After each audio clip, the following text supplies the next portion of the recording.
On January 1st, 1923, an obscure chapter in Texas history commenced when, by legislative mandate, the state home for dependent and neglected children in the city of Waco received its first inhabitants. From that day until the Waco State Home officially closed in 1979, thousands of Texas children passed through it. My earliest childhood memory was watching my brothers driven away. The caseworkers came and found mother and 5 children sleeping in a shed with a dirt floor with no water, no electricity, and said something has to be done. Then there was a knock at the door and a man came, and I remember my mother saying, "They're ready," in this really sad voice. And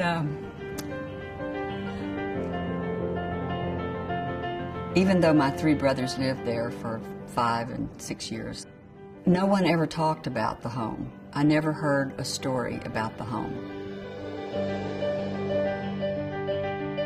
The voices that speak out in We Were Not Orphans are at a loss to explain the cruelties, and even the remarkable internal documents uncovered provide only hints.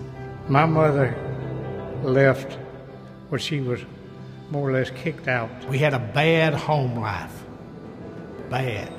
My mother just didn't know what to do with us, so she kind of just left. Evidently my mother had a child, a girl, and it wasn't his. And he split. She just flat couldn't feed us. Somebody told the sheriff that we were out there by ourselves, you know, and my father was nowhere to be seen. She just couldn't raise us. My dad was tore up, and all he could say is, "Buddy, look after your brothers and sisters." You know, what can you do? Some of them were left on the streets by parents who then sped off and were never seen again. These were children as young as 3 years old, and already their fate was sealed, or would have been, were it not for the Waco State Home. We came out, and I was told that we were coming out to see the 2 sisters and the brother who were already here. Everybody got back in the car except me, and they were gone. Upon admission, the new arrivals were deloused, shorn of long hair, and then led to barrack-style dormitories. Life for them became one of martial discipline. See, till I came out this place, I never had a spanking in my life. They were pretty brutal when they spanked girls. They whipped us with baseball bats just like they did the boys. Well, it got to so bad at one point that he had actually caused bleeding, and he had really butchered this guy.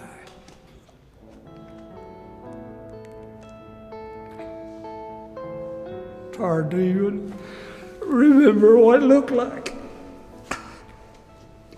Being as young as I was, I kind of got left in the dorm there since I was the only one that wasn't old enough to be in kindergarten. So I stayed in that dorm, and there was a house parent there who molested me and my sister as well. He would just make me fondle him when people wouldn't be at the dorm. The other children would be gone to school, and I'd be there by myself with him.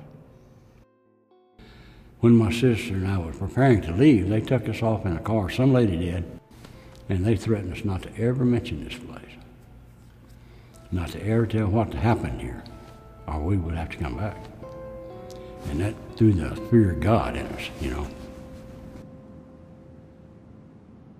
Still, the collective story that emerges here is far from a horror show. The single most stunning feature of these monologues is the resilience of childhood. Laughter, furtive and fumbling romance, these elements are persistent and therefore miraculous. We were all one great big huge family here, really. And it was just like brothers and sisters.